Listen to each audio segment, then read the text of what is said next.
주님을 뵐 때 이렇게 등장합니다. 자, 이제 그 변화산 밑에는 이제 정확하게는 한 5종류의 사람들이 있습니다. 기본적으로는 오늘 성경에 이제 제가 마태복음만 봤지만 동일한 기사가 이제 마가복음 9장 14절에서 29절, 누가복음 9장 31절에서 43절. 여러분들 이제 집에 가서 찾아보셔야 돼요. 시간이 많이 지나서 이제 이걸 읽는 걸 생각했습니다. 그러면 5부리 정도의 사람이 나오는데 제일 먼저 예수님 중에 예수님 나오죠. 그 다음에 이제 간질병 걸린 아이와 아버지, 그 다음에 이제 예수님의 제자들, 그 다음에 거기에 무리들이 있는데 그 무리들 중에 누가 끼어있냐면 서기관들이 끼어있어요.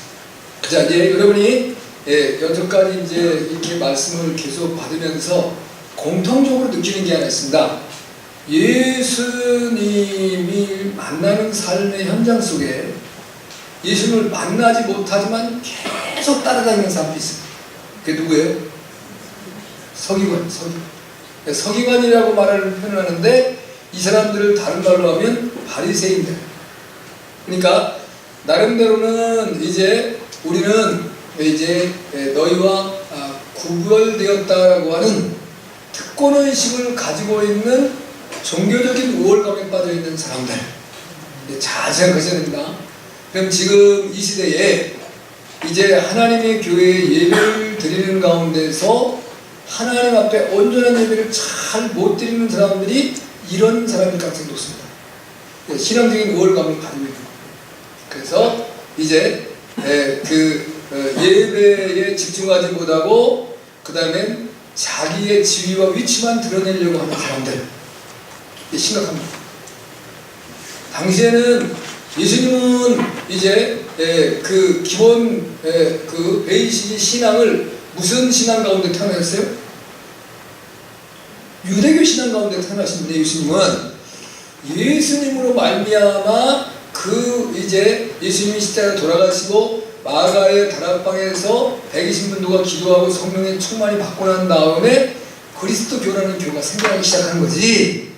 그 이전에 이스라엘 전체 사회를 주장하고 있던 교는 유대교예요. 그러면 유대교인 전통 속에서 예수님은 태어나셨음에도 불구하고 그 유대교 중에서 가장 종교적인 대표성을 띠는 사람들이 바리새인입니다. 바리새인과 사두개인이 쌍두마차로 가지만 이제 이 사두개인들은 거의 이제 권력 집단으로 흐릅니다. 그리고 이 유대인들은 이제 학자와 더불어 이제 그 신앙의 그 정통성을 주장하려고 애쓰는 분들이에요. 그러니까 이제 그 예수님에서 비판할 때 뭐라 그래요? 너희가 박해와 회양과 근처에 11조를 들이되 그 뜻인 의와 인과 신은 버렸도다. 그런데 제자들에게 너희는 이것도 행하고 이것도 하고 다 행하라.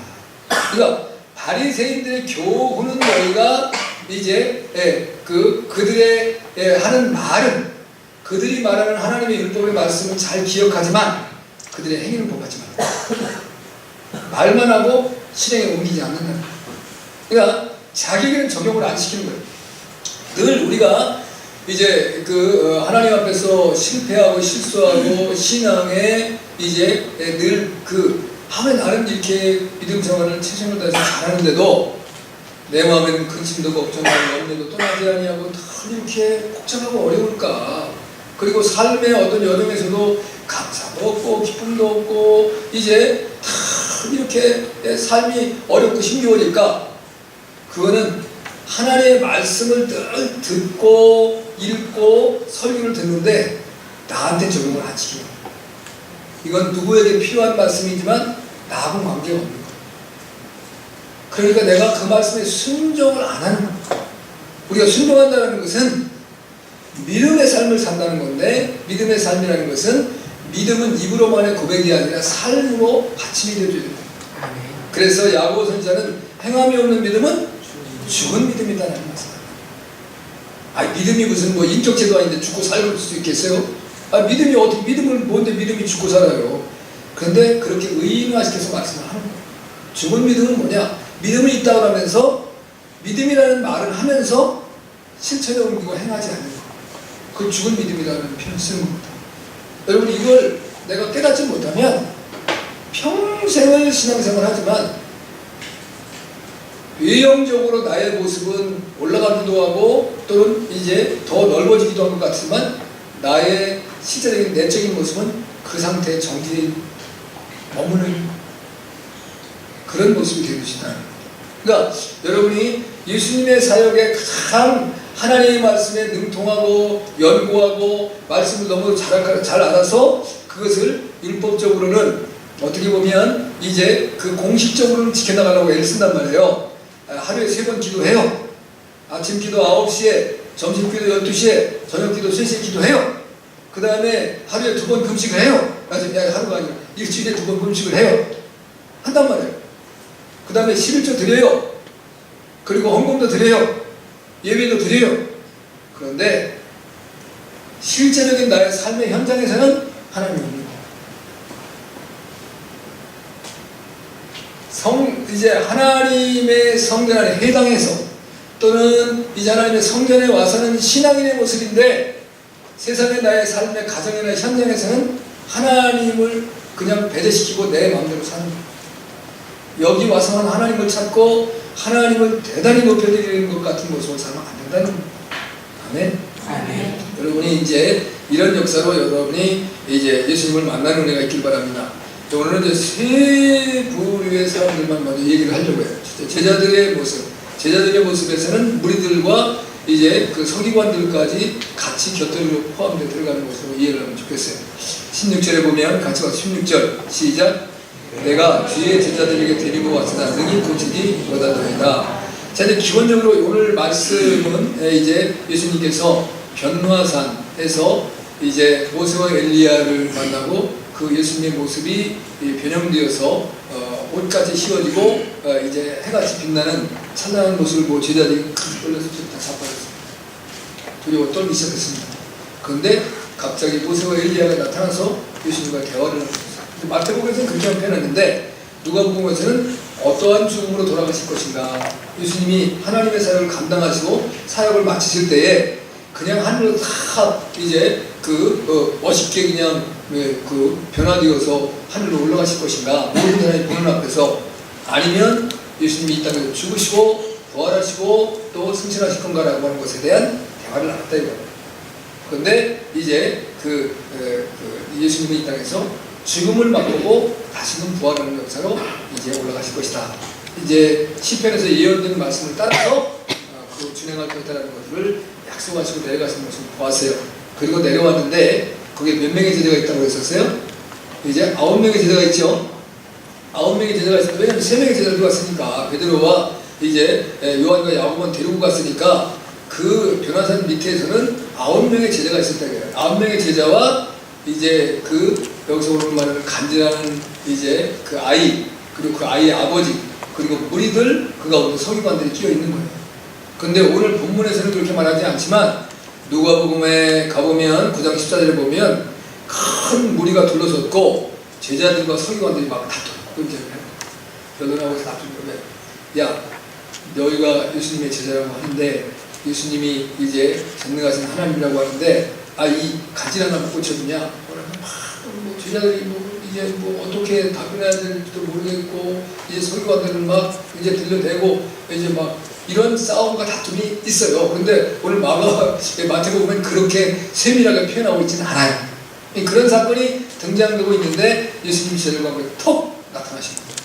그때 이제 여기 제자들은 이제 예수님이 뭐냐?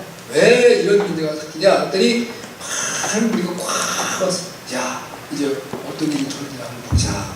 구역군들이 모인 거예요.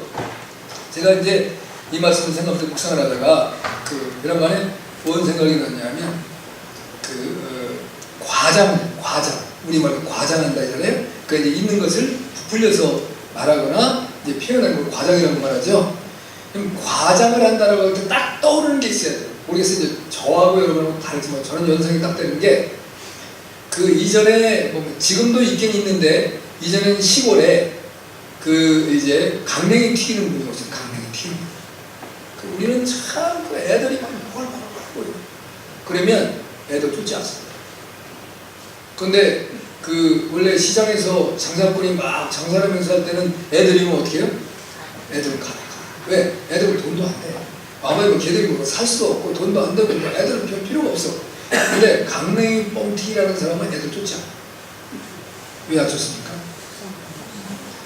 걔들이 고객이. 이제 고객이 안 오면 걔들한테 강냉이를 주고 엄마를 데려오게 만들어. 그게 이제 쉽게 말하면 그 이제 사업 수단인 거예요.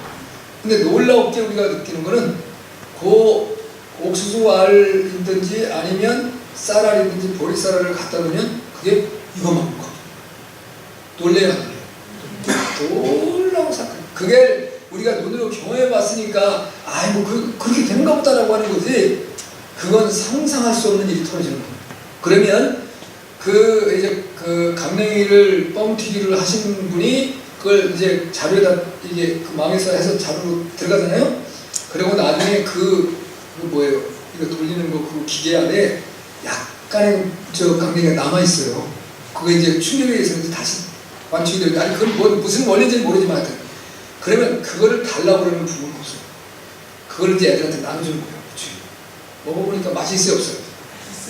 거기다 뭘 넣어요? 싹가리를 좀 넣잖아요. 단맛이 나야 되니까. 이게 아무리 강냉이가 뻥튀기 돼서 그랬다 해도 그게 무조건 맛있는 게 아니거든. 그래서 맛있게 해서 먹어본 다음에 엄마가 그러면 얘가 가갖고 그걸 먹으면서 우리 또 강냉이 키다가 엄마가 끌고 그러면 이날에 밥을 먹을 것도 없고 뭐 그런데도 해줘야 돼. 왜? 자식이 사랑해서. 근데 그런 역사가 나타나요. 근데 많은 사람들이 모여들어요. 하여튼 뻥소리가 나든 뭐든 많이 모여들어요. 뭐 거기서는 뭐 싸우고 다툴 일은 없지만 이제 어떤 기이한 일이 있을 때 항상 사람들은 관심을 가지고 모여드는 거예요. 뭐 거기서 내가 뭘 얻으려고 하는 것도 없고 그러면서 안에 가다가 뒤에 있는 사람이 앞에 사람들이 여기 뭔 일이 있대요? 나도 몰라. 그럼 왜 있어요? 사람들이 있어 나도 구경하니까 하도 많아서 뭔지 모르겠습니다. 예수님에게 온 우리들도 그런 사람들 수없이 많이 있었을 거예요. 그렇잖아요? 네, 뭐 몰려들으니까 뭐 여기 무슨 일이래 뭐가 왜 저렇게 사람이 복잡거려 가보자고 길 가다가 사람도 올 것이고 하여튼 다양한 사람들이 온 걸 무리라는 표현을 써요. 근데 거기에 틀림없이 오는 사람들은 성경한테 같아요. 예수님을 주목해서 봐요. 저분이 하는 일이 어떤 일인가. 그리고 우리가 이때까지 전통적으로 지켜오던 신앙과 우리 유대교라고 하는 이 교회에 이득이 되는가 피해가 되는가. 그런데 항상 보면 그 서기관들이 예수님이 하시는 일에 동조하는 일이 거의 없습니다. 늘 예수님이 하는 일을 거역하고 예수님이 하는 일을 어렵게 만들어요. 그런 오십니다.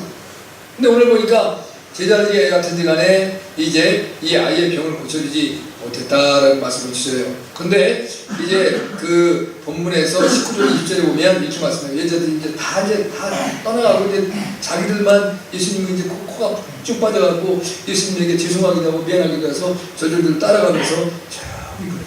예수님 왜 우리는 안 됐습니까? 왜 우리는 안 되지요? 이게 이제 질문한 거예요. 그러니까 예수님이 너희 믿음이 적은 연합니다. 할렐루야. 그래서 제자들은 믿음이 적은 모습의 소유자들. 다시 말하면 저와 여러분이 예수님의 제자로 간다면 우리에게 중요한 것은 믿음이 많거나 커야 되는데 우리의 믿음이 적다는 거예요. 그러면 이 적다 또는 크다 많다라는 것을 뭘로 비유하겠냐 이거예요. 그 의미가 뭐냐 이거예요. 뭐가 믿음이 적은 거냐 이거죠. 여러분 믿음이 적은 거라는 것은 다른 게 아닌 거예요. 예수님과 하나님의 능력을 온전히 믿지 못한다. 다른 말로 불신앙적인 의미도 있고 불신적인 의미가 포함되어 있는 것이지 믿음이 적다 그러면 난 한 사월밖에 안 돼. 믿음이 크다는 사람은 나는 한 말 정도의 믿음을 가지고 있어. 아니면 한 가마니 정도의 믿음을 가지고 있어. 이걸로 표현이 되는 게 아니라는 거예요. 그 말씀이 아니고 예수님을 정말 신뢰하느냐. 그러면 예수님이 하나님의 역사를 믿느냐. 제가 서두에 이런 말을 오려고 지금 했나 보네요. 자, 이제 아까 그 성경 공부하다가 한 말씀을 헷갈렸어요. 이제 그 이스라엘 백성들이 광야 40년 동안 이제 가나안 땅을 갑니다. 40년 동안에 그들은 광야에 풀 한 폭이 물 한 폭이 없는 곳이에요. 농사를 지을 수도 없고 목축을 할 수도 없습니다.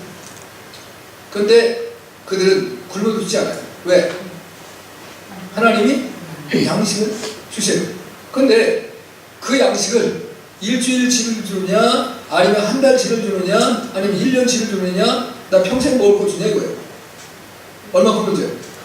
딱 하루치만 줍니다. 하루치. 그러니까 내일에 대한 기약이 없는 거예요. 그러니까 오늘 하루를 먹고 사는 것으로 감사한 거예요. 그래서 하나님이 그것을 은혜라고 고백하고 살아가요. 은혜 없이는 살 수 없네. 요즘에 찬양, 그런 복음 찬양이 나왔어요. 은혜 없이 살 수 없다.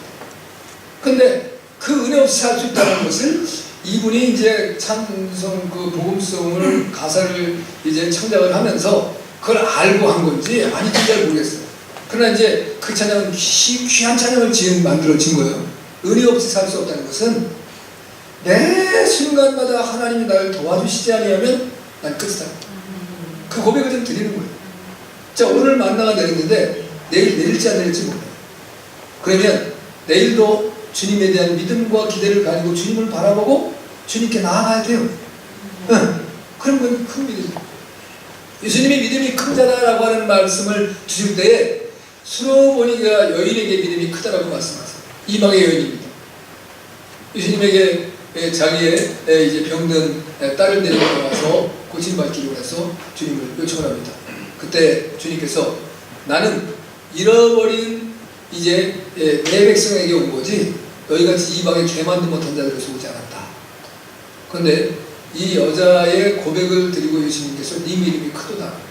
근데 그건 믿음이냐면 개도 주인의 상에서 떨어지는 부스러기를 먹고 살아있다.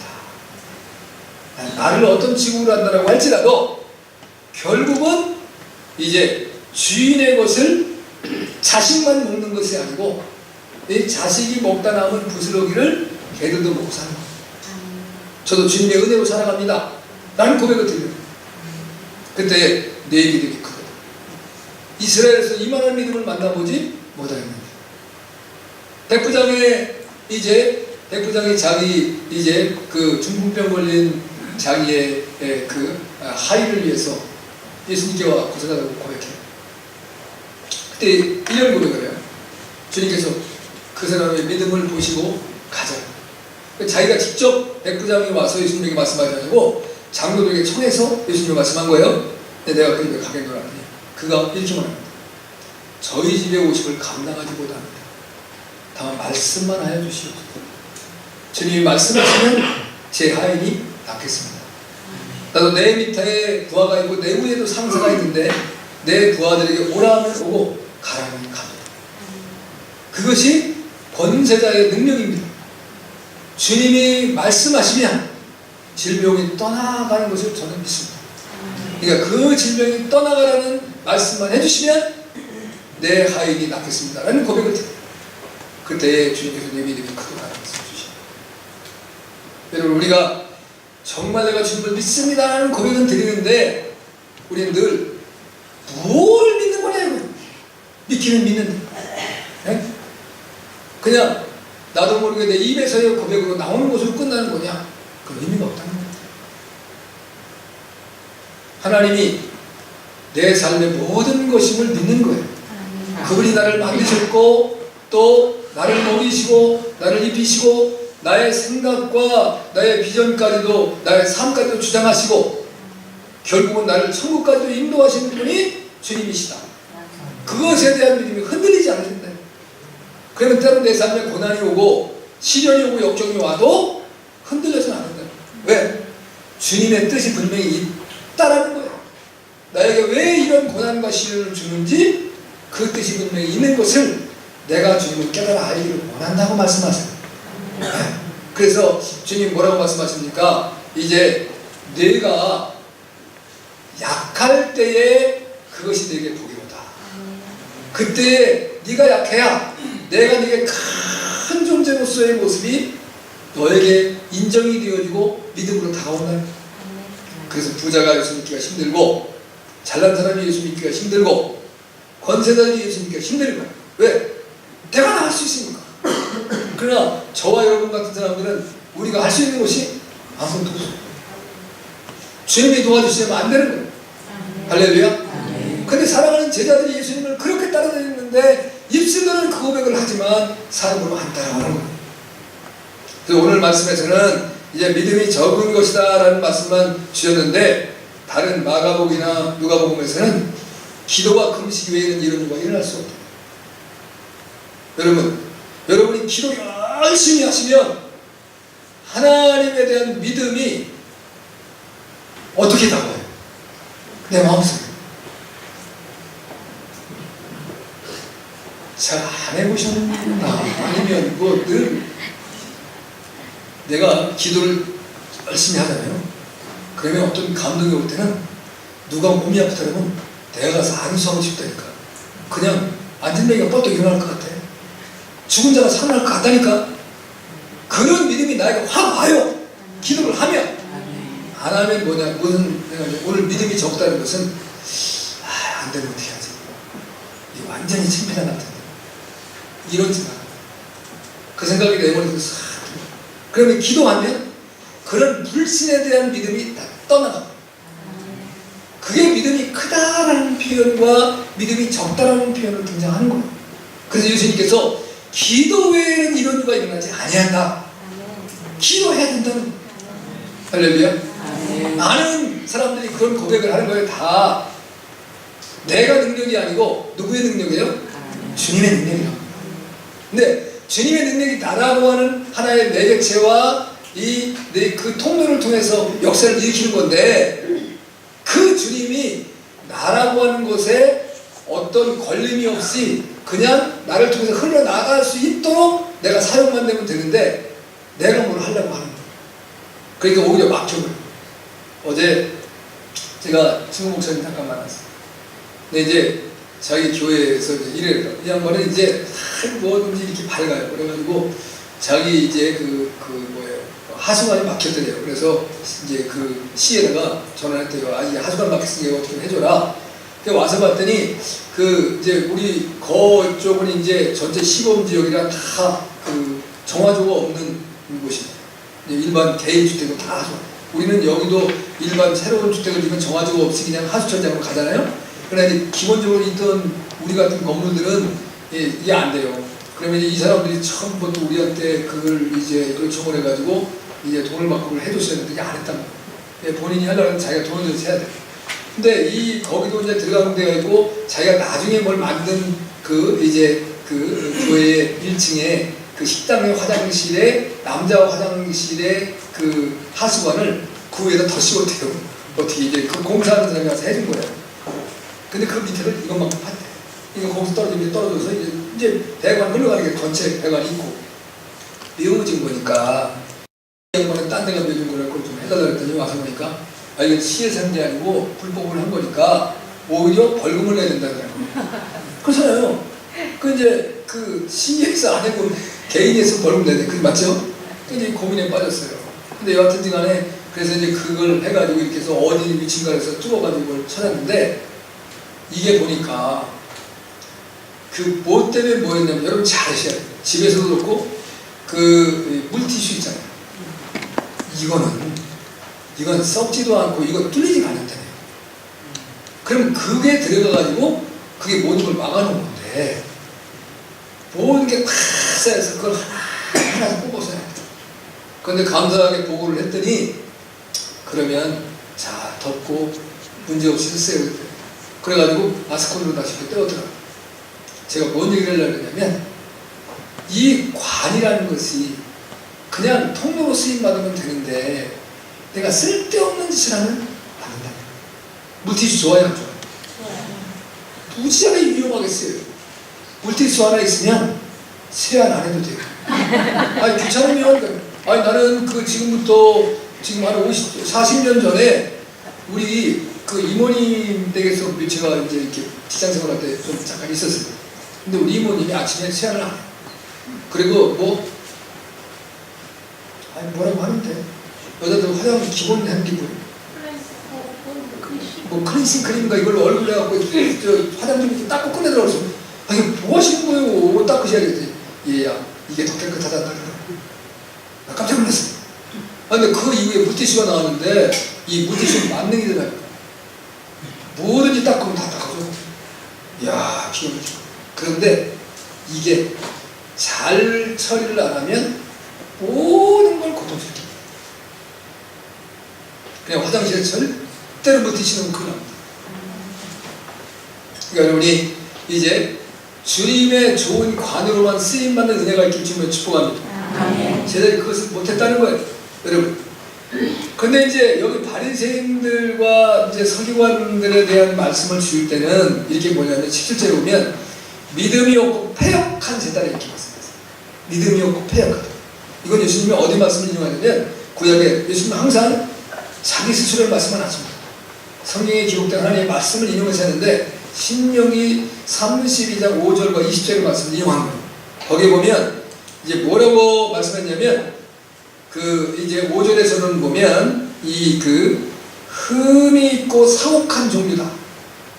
저들은 흠이 있고 사혹한 종류다. 그러니까 구원이 없다는 거예요. 또 다른 이제 20절에서는 무신한 자요 패역하다.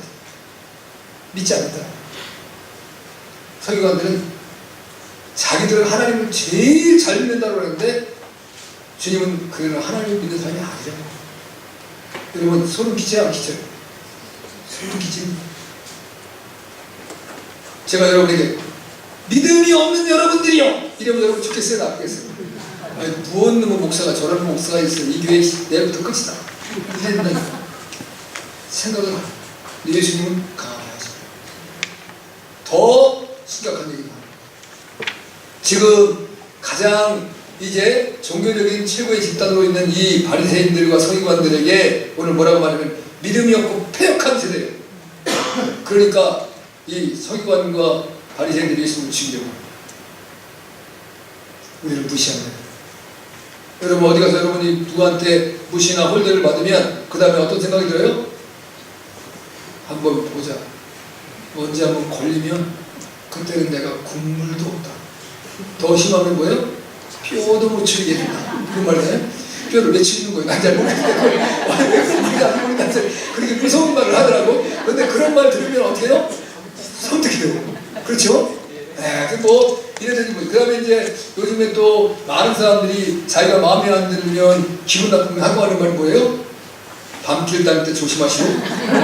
이성을 드릴 때 어때요? 등골이 상해요.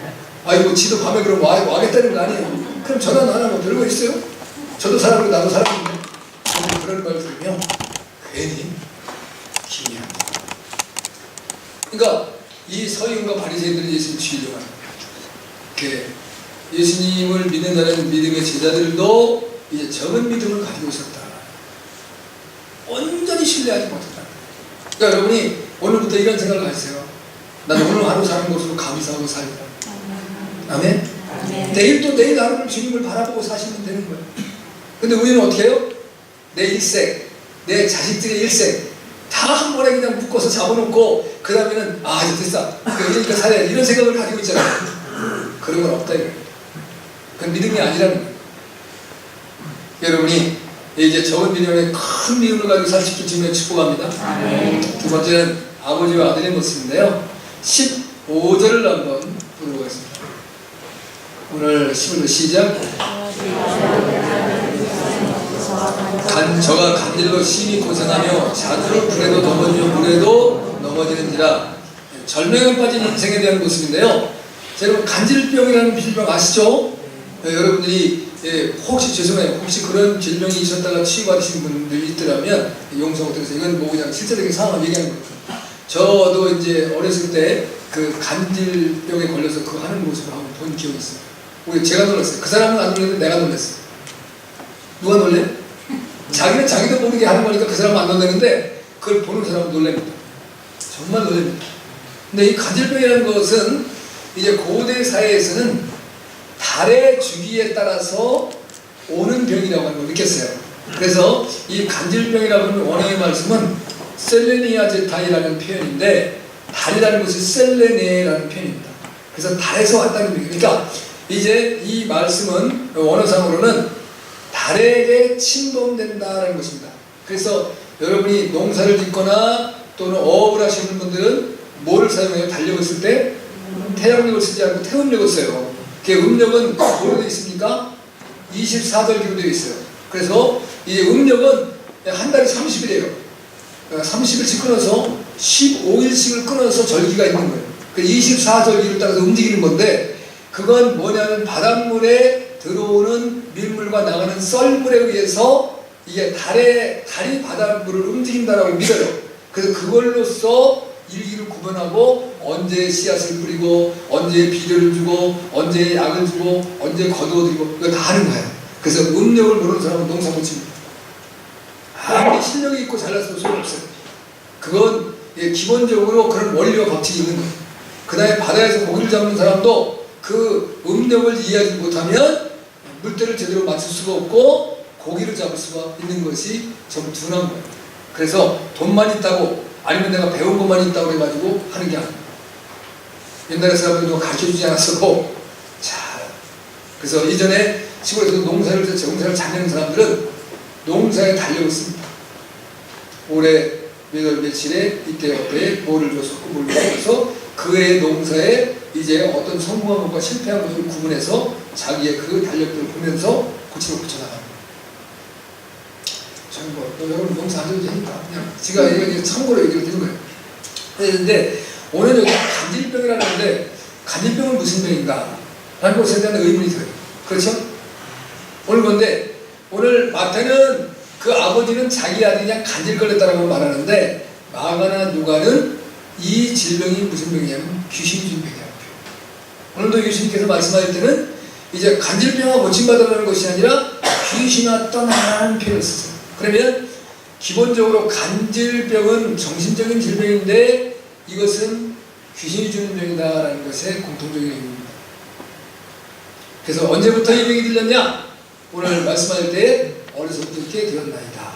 근데 오늘 말씀에는 내 아들, 근데 누가복음에서는 내 아들인데 하나밖에 없는 외아들입니다. 하나밖에 없는 외아들. 외아들이 중요해요, 안 중요해요? 지난 금요일날 우리 이제 목사들 모임을 한 다음에 식사 자리에 어느 분이 좀 대접을 하겠다라고 해서 한 분이 오셨는데, 그 목사님이 이제 저하고 거의 동년배돼요. 저보다 한 살 더 먹었나 이렇게 되는데, 아들 하나를 하더라고요. 35인데 뭐하냐면 판타지 소설을 쓴대요. 난 판타지 소설이, 얘가 이제 나는 늘 사람들이 봐서 얘는 이름을 뭐냐면은 이제 모울이라고 부른 거예요. 모울. 그래서 모세와 바울의 앞에 모자하고 뒤에 울자를 따서 모울이라고 이름을 지었대요. 근데 많은 사람들이 걔가 굉장히 머리가 비상하고 뛰어나답니다. 그래서 이제 아버지가 그 우리에게 있어 기독교 그 이제 그 저술가 중에 뛰어난 사람이 누구냐면 루이스 들어봤죠? 나니아 연대기 들어보셨어요? 네, 그 세상적인 것을 기독교적으로 풀어낸 거예요. 그 세계적인 베스트셀러가 되고, 근데 그래서 이제 그 루이스를 좀 이제 그 본받아서 좀 그렇게 성경적으로 좀 풀어나는데, 그 한 달 1년에 연봉이 얼마 되니까 약 1억에서 2억 벌면 돼. 이 사람이 그 판타지 소설이 한 20위쯤 된대요, 순서가. 그러니까 그가 내가 그래서 대단하잖아요. 1년에 연봉이 1, 2억 되면 어디 정도 되면 1, 2억 받는 거예요? 난 모르겠는데. 장모님, 어느 정도 수준에 돼야 1, 2억의 연봉입니까? 예? 교수. 그러니까 교수 정도의 수준 대단한 거죠. 근데 그래서 내가 자제가 몇이었더니 외아들이 그때 정부 시책의 아들 자식 하나만 낳는 거였어요. 그 자기 나라에 부르면서 합당하게 하려고 자식 하나만 낳는 거예요. 우리 때는 그 어떤 정권 때는 한 집 거면 하나 낳는다고 그랬어. 그랬던 적이 있었어요. 기억하죠? 네, 그런데 지금은 어떻게 해요? 많이 낳는 사람이 애국자. 자녀는 안 낳는. 그러니까 여러분이 무조건 자녀 둘 이상 낳으면 애국하신 걸로 아세요. 하나 낳은 거는 애국은 아니에요. 그렇잖아요? 하나는 많이 낳았으니까. 둘이면 둘 낳으면 본전인데, 그래도 그 본전만 해도 애국하는 거고, 이제 더 나면 이제 진짜 욕하고. 자, 이런 하나밖에 없는 그러한 귀한 아들이 귀신이 됐대요. 그래서 어떻게 할까? 물에도 넘어지고 불에도 넘어지고 참 심한 대로 한다. 근데 이 간질병이라는 것이 약 한 번 하면 한 5분에 10분을 합니다. 근데 이게 발작을 일으키는데 이제 눈이 휙 돌아가고 그 다음엔 얼굴이 하얀 백사같이 되면서 그냥 통나무처럼 팍 쓰러집니다. 그러면 근데 입에서 거품을 물고 손발을 팍 떠는데 이게 심한 사람은 자해도 합니다. 자기도 몰라. 내가 자기 몸을 자해하는 걸 자기는 모르는데 해간다. 근데 그건 심한 거.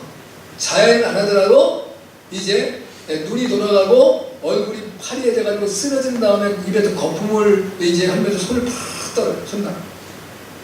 보는 사람이 놀란다니까요. 얼마나 놀랐습니까? 근데 남한테 말 안 했어요. 왜? 나중에 걔가 창피하다. 일어났을 때 아무 문제가 없었던 것처럼 처리를 해줬어요. 잘했어요? 못했어요? 잘했죠. 여러분도 그렇게 하잖아요. 귀신을 쫓아내주면 더 좋지. 그러나 그렇지 않는다고 할지라도 그 사람에 대한 이유를 갖춰주는 것이 우리가 해야 됩니다. 근데 예수님은 쫓아주세요. 근데 오늘 보면 귀신을 오늘 말씀에는 그냥 이제 쫀 문제만 나오는데 다른 부분은 또 다르게 나와요. 아무튼 이 아버지는 그런 아들을 어떻게 물에 넘어지고 불에 넘어지니까 자주 봤어요? 뜸뜸이 봤어요? 자주 봤어요. 그러니까 자녀는 그게 일어나고 난 다음에 나중에 들어서 하는 것이 자기는 모른단 말이에요. 근데 자녀보다 그 아들보다 아버지가 더 절망에 빠져요. 견딜 수 없는 거예요. 여러분, 흔히 여러분의 자녀들이 어려움에 빠지면 여러분이 무슨 생각을 해요? 하나님께 기도할 때도 하나님 차라리 저를 벌주세요. 내 자식에게는 모든 것이 잘 되고 복되게 해주세요. 이렇게 해야 해요. 그렇게 한다니까요. 너는 넌 안 했나? 요즘에 이제 다 요즘에 어린 우리의 자녀들이 마음이 심력이 유약해서 이제 애들을 낳으면 다 누가 도와주길 원해요? 부모님이 이제 도와주길 원한단 말이에요. 근데 지금 우리 세대의 이제 우리 세대의 여자분들은 다 이제 뭐 시어머니가 왔든 친정어머니가 왔든 기껏해야 며칠 상관해줘요? 3일 해주면 잘해주는 거고 일주일 해주는 사람은 정말 그분은 여행 보내줘야 돼. 그러면 결국 3일 정도 해요.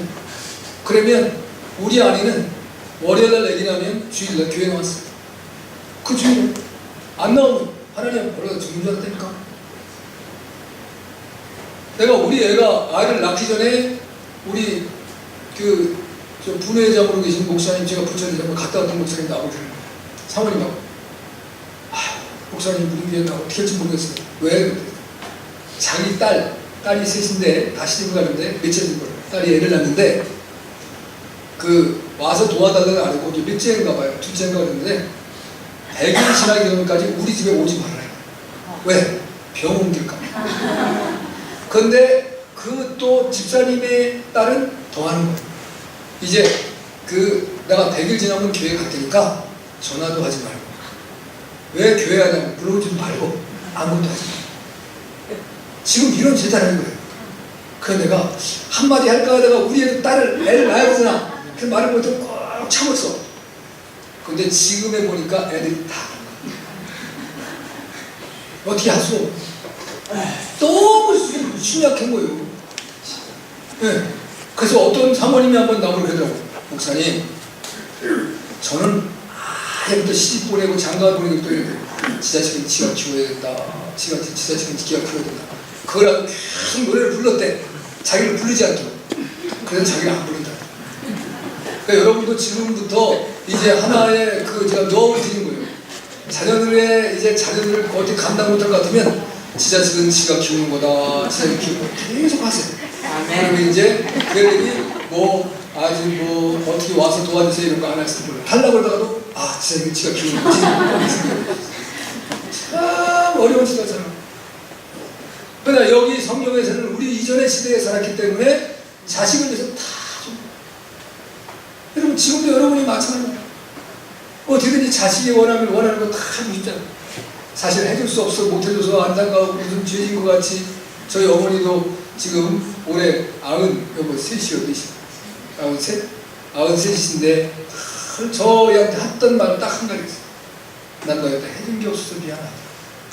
그래서 내가 아니 이렇게 키워주고 가르쳐 주셨는데 아니 어머니 저희 마을에서 자식을 대학 보내준 그것도 다 5명을 대학 보내준 그런 집안이었으니까 한 명도 못 보내주는데 그래도 해준 게 없다. 다 해준 게 없다. 지금 여러분도 마찬가지잖아요. 여러분이 자식을 대할 때 내가 내 자식을 좀 잘 해줬으면 우리 애가 더 세상을 좀 활기를 치고 좀 자기의 꿈도 펼치고 살아갈 수 있을 텐데 그걸 못 해줘서 내 마음이 아파. 이거 왜 하잖아요. 하시죠 지금도? 그게 우리의 모습. 그러니까 이 아버지의 심정이 어떻게 했냐. 너무 절망적인 상태에 빠져있어요. 저 여러분도 마찬가지입니다. 그리고 우리의 사실은 우리의 절망이 우리의 자녀들이 좀 잘 되면 좋겠는데 비록 나는 고생하고 나는 힘들게 살아왔지만 내가 자식 하나 잘 되는 것에 대한 비전과 꿈을 가지고 키워왔는데 자식이 잘 되어지지 않을 때 너무 마음이 쓰이고 아픈 거예요.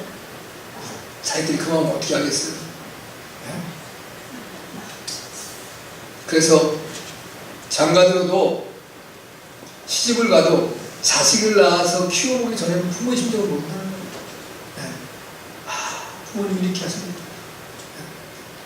제가 우리 아버지가 농사를 지어서 농사의 수익이 그 쌀값이 계속 이렇게 오르지 않았습니까? 그렇지만 그걸 가지고 어떻게 자식들을 5명을 대학을 보내나 생각하니까 난 뒤로 넘어지고 싶다.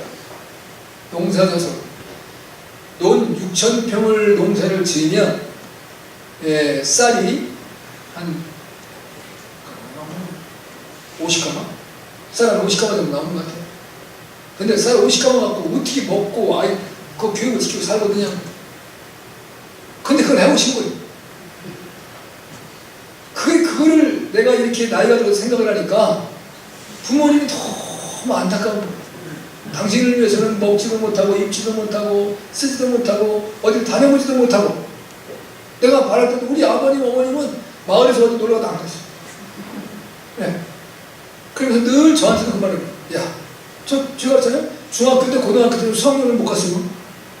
근데 그때 굉장히 안타까웠죠. 근데 우리 아버님은 너 남아는 거 다 하면 나 너희들 학교 대학 보낼 수가 없다. 이해를 해라.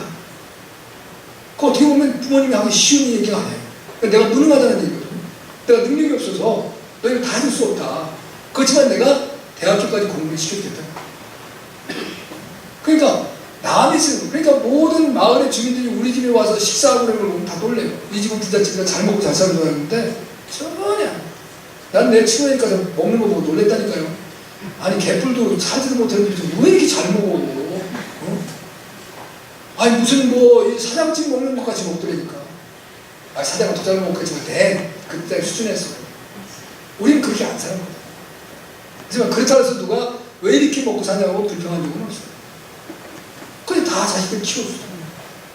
부모의 마음이 우리 부모님도 다 해주고 싶었겠지. 그러니까 우리 어머니도 일생에 내가 해준 게 없어 미안하다. 그 얘기를 하시는 거예요. 근데 이 부모 아버지의 심정이 어떻겠냐. 너무 절망스럽죠.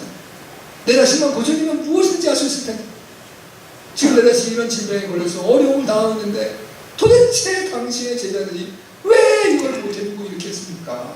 그러니까 예수님에게 할 수만 있으면 뭐라도 좀 해주세요라는 고백을 드린 거잖아요. 여러분 절망에 빠진 사람들은 지푸라기라도 붙잡으려고 하는 거예요. 그러니까 우리도 절망에 빠져보아야 예수님을 더 온전히 믿을 수 있는 거예요. 내가 어려움을 당해본 사람은 나의 믿음이 굳건한 믿음이 될 수 있어요. 그러니까 하나님께서 나에게 어떤 시련을 주면 정말 내가 내 힘으로 내 능력으로 아무것도 안 되는 거라는 걸 깨닫고 오직 하나님을 붙잡을 수 있는 길을 열어주신 거라는 거를 깨닫고 감사할 수 있어요. 불평하지 마시고 그런 은혜가 있기를 주님을 축복합니다. 마지막으로 예수님의 모습을 보아야 됩니다. 자 오늘 18절의 말씀입니다. 시작. 예수께서 뿌리시니 귀신이 나가고 아이가 그때부터 나오니라. 할렐루야. 여기서는 이제 예수님은 능력의 하나님의 모습을 보여주고 하나님 능력이 있으십니다. 근데 자, 오늘 여기 마태복음에서는 그 귀신을 꾸짖었다라고 말씀하시지만 누가복음에서는 뭐라고 말씀하냐면 귀신을 쫓아내시고 다시는 들어오지 마라.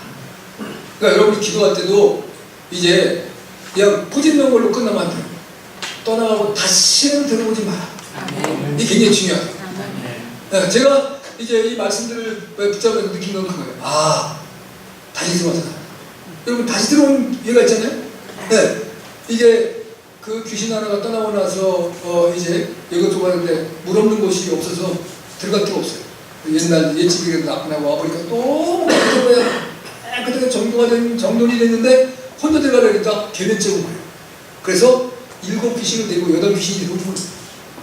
그러니까 우리가 우리의 삶의 역사에 무슨 문제가 풀려지고 나면 그 안에 하나님의 성령으로, 하나님의 말씀으로, 하나님의 은혜로 채워지지 아니하면 처음 형편이 나중 형편이 처음 형편보다 더 나빠질 수 있다는 거예요. 예, 그걸 우리가 하나님의 거룩한 백성이 되고 난 다음에 여러분 예수님을 믿고 난 다음에 구원의 은총을 얻었어요. 그러고 났는데 우리의 믿음이 자라거나 성장하지 못하고 하나님의 은혜와 말씀이 채워지지 않으면 우리가 심각해집니다. 아주 허망해지는 삶이 와요. 예수님을 믿어서 구원받았다고 하는 기쁨은 있었는데 내 삶이 허망해. 아, 도대체 내가 뭐야? 기쁨도 없고 감사도 없고 그리고 내 삶에 의욕도 없고 맹한 삶이 됐어요. 이전에 세상적인 친구도 많고 뭐 산에 가자 뭐 어디서 뭘 먹으러 가자 뭐 먹자기도 있더만 하여튼 뭐 이걸 뭘 해러 가자 이렇게 했는데 그때는 그래도 이렇게 뭐 여하튼 뭐 내 그렇다고 내 삶에 뭐 어디 다 좋아진 거지만 나름대로 세상적인 즐거움과 연락은 있었단 말이에요. 근데 예수님 믿고 나서는 그것도 할 수가 없잖아요. 에? 왜냐면 가서 먹는 데서 먹으면서 남 욕이나 하지 또 남편 또 이제 뒷담 하나 치지 그 다음에 또 술 마시지 널 이제 잘못하면 또 쌈박질 하지 그러니까 이런 데를 우리가 갈 수가 없는 거예요. 그런데 내가 그런 은혜 안에 있는데 뭐가 채워지지 아니하면 그래서 잘못된 사람들 이단으로 빠지고 또 잘못하면 악한 것이 들어와서 역사가 나타날 수 있다는 거예요. 할렐루야. 그래서 말씀과 성령으로 우리의 모습을 채워야 돼요. 자, 예수님이 이제 여기 절망에 빠진 두 이제 사람 아버지와 아들의 모든 문제를 치유해 주시는데 예수님이 이렇게 말씀하잖아요. 할 수 있것이 무슨 말이냐? 믿는 자에게는 능치 못함이 없느니라. 능치 못할 일이 없느니라. 할렐루야. 그런데 이 아버지의 자세가 뛰어나잖아요. 그러면 머뭇머뭇거리지 않고 바로 주여 나의 믿음 없는 걸 용서하여 주옵소서. 네, 제가 믿음이 없는 걸 인정하는 거예요. 제가 주님을 이제 믿습니다. 주님밖에 내 자녀의 이 문제를 처리하고 해결할 분은 아무도 없습니다 라고 하는 고백을 그때 드리는 거예요.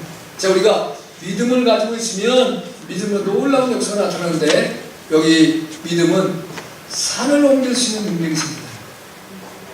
결심하는 믿음만 있어도 이 사람들은 저것으로 옮겨지라 해도 옮겨질 것이요. 지금 산 많이 옮겨요. 지금 산이 주변 다 깔아옮기고 나 아파트 다 했어요. 지금은 산 옮기는 거 별 문제 아니에요. 이전에는 이건 그런 과학화가 되어지기 이전의 시대인데 믿음으로 옮길 수 있다는 거예요. 그걸 내가 이제 산을 옮긴다는 건 산은 아니지만 제가 여러분한테 딱 한 번 말씀드리겠습니다. 기억하시는 분 있으시죠? 저희 형님이 그 지금 광명 그 광복 아파트라고 제일 먼저 지은 국가에서. 근데 그때 이제 결혼하고서 그 5층에 살았어요. 그래서 내가 이제 그 쌀과 그 김치를 이렇게 갖다 주고 가서 보면 5층에 높은 이닥에 다 보여요. 그 앞에 이제 다 논인데 논 가운데 기만한 바위 덩어리 하나가 있더라고요. 근데 이렇게 보니까 날마다 거기 누가 와서 점으로 그걸 계속 쫙쫙 쪼는 거예요. 근데 뭘 하나 저 사람이 바위에 올라가서 거기에 한 일주일 되니까 그 바위가 쫙 뽑아지더라고요. 여러분 낙순문에 바위 구멍이 떠지는 거 아시죠? 그럼 늘 믿음도 하나님의 역사도 내가 한 번 기도해서 다 이루어진 거야. 이루어질 때까지 기도하는 거야. 제가 우물 잘 파는 사람에 대한 얘기를 했어요. 우물을 파는 사람이 많이 있는데 한 사람은 팠다면 백발백중으로 우물을 파는 거예요. 그러니까 다른 사람을 묻는 거예요. 어째 당신은 우리는 뭘 못 파면 당연히 파냐. 나는 나올 때까지 판다. 그 의지가 물이 나올 때까지 판다. 그러니까 그 사람은 실패가 없는 거예요. 한 번에 나올 수 있는 건 아니에요. 한 번에 나오면 감사하지. 돈도 얼마 안 들고 수익도 많이 얻고. 그런데 내 신용과 나의 권위를 가지고 10번이고 100번이고 판다. 나올 때까지. 기도도 마찬가지야. 이루어질 때까지 하는 거예요. 할렐루야. 그게 우리 믿음인 거예요. 네. 어떤 데 하나님이 한 번에만 해줄 수도 있어요. 아니면 100번이나 해줄 수도 있어요. 그러니까 여러분 질병의 문제도 마찬가지고 여러분의 인생의 삶의 문제도 마찬가지예요. 해결될 때까지 그거 기도하는 여러분일 수 있기를 바라요. 아멘. 기도에는 응답이 있습니다. 아멘. 그리고 믿음으로 늘 승리하는 거예요. 믿음이 이기는 거예요. 믿음으로 구원받습니다. 아멘. 믿음으로 제도 용서받습니다. 아멘. 그리고 믿음으로 우리가 하나님 앞에 소명도 받습니다. 아멘. 천국의 상급도 얻습니다. 아멘. 세상이 감당치 못할 놀라운 능력도 감당합니다. 아멘. 또한 선한 열매도 맺습니다. 더 중요한 건 병 고치는 역사로 나타납니다. 할렐루야. 그래서 예수님은 이제 그 어떤 분이냐라는 말씀을 할 때는 요한복음에 예수님 스스로가 자신에서 나는 누구다라는 것을 몇 번 밝혀요? 7번 밝혀요. 자, 여러분이 잘 기억하세요. 어렵지 않아요. 뭐 성경 구절은 다 뭐 여러분이 외울 것도 힘드니까 그냥 제가 말만 할게요. 첫째는 생명의 떡이다. 생명의 떡. 우리가 육신의 떡도 밥을 먹어야 사는데 내가 생명으로 표시는 예수님을 먹으면서 사는 겁니다. 예수님 먹는다는 것은 예수님은 내 안에 모셔드리는 걸 계속. 그러니까 예수님이 나와 함께 있는 걸 늘 경험하고 느끼고 동행하는 걸 체험하면 돼요. 두 번째는 우리가 예수님은 세상의 빛이라고 했어요. 빛. 세상의 빛이다. 빛이 오면 어둠 떠나가는 걸 했어요. 여러분의 삶의 어두운 부분, 절망스러운 부분들 예수님이 오시면 다 해결해요. 예수님은 이제 그 세상의 빛이다. 그 다음에 예수님은 양의 눈이라고 했어요. 양. 그러니까 이제 우리가 들어오고 나가는 걸 예수님이 다 책임져 주시고. 그래서 이제 양의 문이 되신 주님, 내가 오늘 이제 직장을 해서 갑니다. 학교를 향해서 나갑니다. 교회를 해서 나갑니다. 날 지켜주세요. 그리고 돌아왔습니다. 주님, 날 돌아왔으니까 이제 이 밤도 편안하게 잘 잠자고, 하나님이 사랑하는 자에게 잠을 주신다고 했으니까 불면증에 시달리자. 괜히 쓸데없이 안 좋은 꿈 꾸지 않고 잘 자고 아침에 잘 일어날 수 있게 도와주세요. 이렇게 기도하시면 돼요. 그 다음에 이제 네 번째는 나는 선한 목자다. 선한 목자.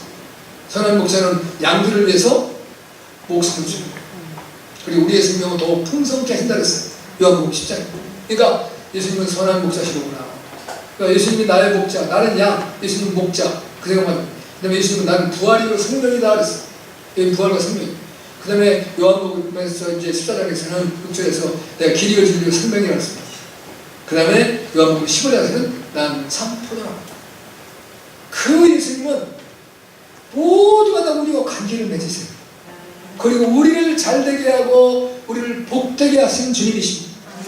그 주님을 저와 여러분이 오늘도 여기 이제 진bil병 귀신 들린 규모벌이 되고 덩어리 되고 불에나 넘겨놓는 그러한 이제 그 아이와 그 아버지가 만난 것처럼 저 여러분이 오늘도 이제 생명의 떡이 되시고 또 생명의 빛이 되시고 양의 문이 되시고 또 선한 목자가 되시고 이제 그 생명과 부활이 되시고 길과 진리와 생명이 되시고 참 포도나무가 되시는 그러한 예수님을 선한 목자가 되시는 예수님을 여러분 만나는 그런 은혜가 있게 주시면 축복합니다. 네.